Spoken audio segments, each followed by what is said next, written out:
मुल्क की करेंसी को भाट कहा जाता है। इनका एक भाट 5.23 पाकिस्तानी रुपयों के बराबर जबकि 2.23 इंडियन रुपयों के बराबर समझा जाता है।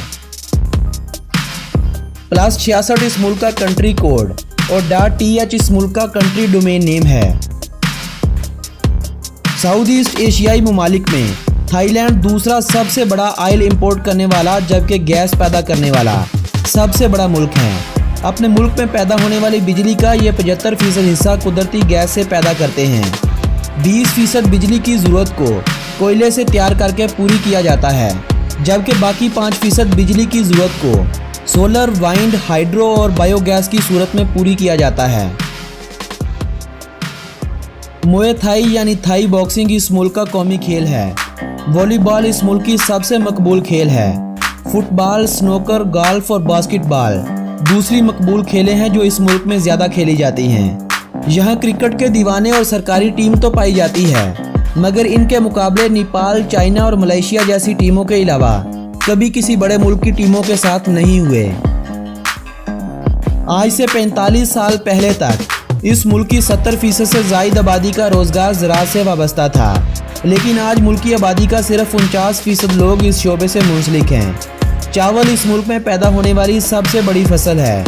पूरी दुनिया में चावल की एक्सपोर्ट में पिछले कई सालों से थाईलैंड का पहला नंबर था, लेकिन अब इंडिया और वियतनाम थाईलैंड को पीछे छोड़ चुके हैं।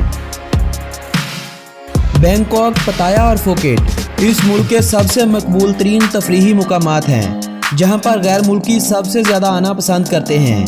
1 करोड़ की आबादी रखने वाला बैंकॉक इस मुल्क का सबसे बड़ा शहर जबकि मुल्क का दूसरा सबसे बड़ा आबादी वाला शहर नोंथाबोरी है जहां सिर्फ 2,50,000 अफराद रहाइश पजीर हैं। आज पूरी दुनिया में सफ़ेद हाथी तकरीबन नापैद हो चुके हैं मगर आज भी थाईलैंड में नायाब हाथियों की ये किस्म मौजूद है और यही सफ़ेद हाथी थाईलैंड का कौमी जानवर होने का भी एजाज़ रखता है। आज दुनिया में तकरीबन 6,000 हाथी बच चुके हैं। दुनिया में पाए जाने वाले इन 6,000 हाथियों में 3,000 के करीब हाथी इसी मुल्क में पाए जाते हैं। सियामीज़ फायरबैक इस मुल्क का कौमी परिंदा है। मंगोस्टेन इस मुल्क का कौमी फल है। थाईलैंड के बारे में अगर दिलचस्प हक़ाइक़ की बात की जाए तो थाईलैंड में इस वक्त 35,000 से ज़ायद टेम्पल कायम हैं। इन मंदिरों की तादाद का अंदाज़ा आप इस बात से लगा सकते हैं कि अगर आप रोज़ाना का एक मंदिर घूमना शुरू कर दें और साल भर आप इस अमल को दोहराते रहें तो आपको थाईलैंड में बने तमाम मंदिर घूमते घूमते 95 साल लग जाएंगे और हो सकता है इतने सालों में शायद इससे भी ज़्यादा मंदिर तामीर हो चुके हों। थाईलैंड में रहते हुए आप वहां के बादशाह के बारे में कुछ भी उल्टा सीधा नहीं बोल सकते, वगरना थाईलैंड के आर्टिकल 112 के तहत आपको 3 साल से 15 साल तक जेल भी हो सकती है। थाईलैंड कुल 1430 जज़ाइर से मिलकर बना हुआ एक मुल्क है। थाई मसाज की तरह थाई फूड भी पूरी दुनिया में बहुत पॉपुलर हो चुका है। चूँकि थाईलैंड के मशहूर खाने हिलाल नहीं होते इसलिए इन खानों की मकबूलियत मुस्लिम ममालिक में बहुत ही कम है। एक हैरानकुन बात यह है कि अगर थाईलैंड का कोई बाशिंदा किसी दूसरे मुल्क में थाई फूड मुतारफ़ करवाने की गर्ज से रेस्टोरेंट खोल ले तो थाई हुकूमत की तरफ से उसे बाकायदा फंडिंग भी की जाती है। आज थाईलैंड की कुल आमदनी का 20% हिस्सा सयाहत के शोबे से इकट्ठा किया जा रहा है। साल 2018 की रिपोर्ट्स के मुताबिक 3,82,70,000 अफराद इस मुल्क में सयाहत की गर्ज से दाखिल हुए और इनमें से 2 करोड़ अफराद का ठिकाना बैंकॉक शहर रहा। यूँ बैंकॉक आज तक दुनिया में सबसे ज़्यादा विज़िट किया जाने वाला शहर भी बन चुका है। हुकूमत सयाहत के शोबे में मज़ीद तब्दीलियाँ भी कर रही है और हुकूमत का मिशन 2030 में सयाहों की तादाद को 8 करोड़ तक लेकर जाने का है। दुनिया आज जिस बैंकॉक को जानती है कोई इस शहर का असली नाम नहीं जानता। इस शहर का नाम इतना बड़ा है कि शायद कोई थाई बंदा ही इस नाम को मुकम्मल पढ़ सकेगा। बसूरत दीगर आप इस शहर का नाम इस वक्त वीडियो की स्क्रीन पर देख सकते हैं। थाईलैंड का शुमार दुनिया के उन चंद ममालिक में होता है जहां दुनिया के सबसे खतरनाक सांप पाए जाते हैं। दुनिया का सबसे लंबा सांप भी इसी मुल्क में पकड़ा गया था। थाईलैंड के जज़ाइर पर पाए जाने वाले ये सांप इस कदर खतरनाक हैं कि ज़रा सी बेएहतियाती इंसान को मौत के मुंह तक ले जाती है। थाईलैंड का परचम 3 रंगों से मिलकर बना हुआ है। परचम के ऊपरी तरफ और निचली तरफ 2 सुर्ख रंग की पट्टियां हैं। इनके साथ अंदरूनी तरफ 2 सफ़ेद रंग की पट्टियां हैं, जबकि इन दोनों के दरमियान में नीले रंग की एक पट्टी है। थाईलैंड का पुराना नाम सयाम, जो 1939 तक इस मुल्क के लिए इस्तेमाल होता रहा।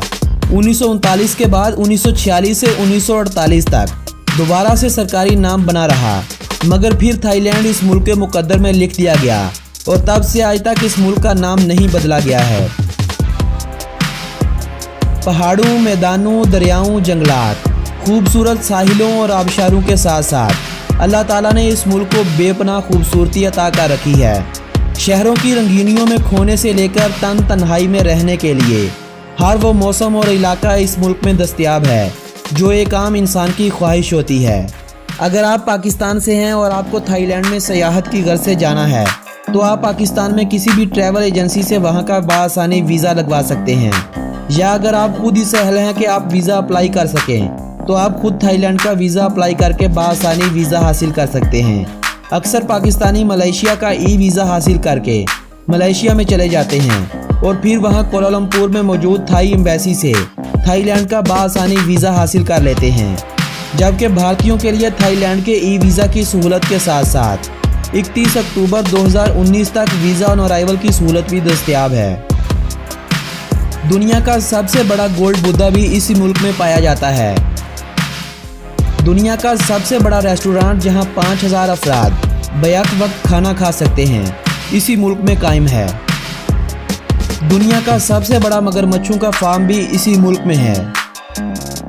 दुनिया की सबसे लंबी मछली यानी 12 मीटर लंबी व्हेल शार्क का गढ़ भी यही मुल्क है। दुनिया में पाए जाने वाले तमाम जानवरों का 110% इसी मुल्क में पाए जाते हैं। 2004 में 30 फुट ऊंचे एक समुद्री तूफान ने थाईलैंड में तबाही मचा डाली थी। इस तूफान से थाईलैंड में 8000 अफराद मौत की वादी में चले गए थे।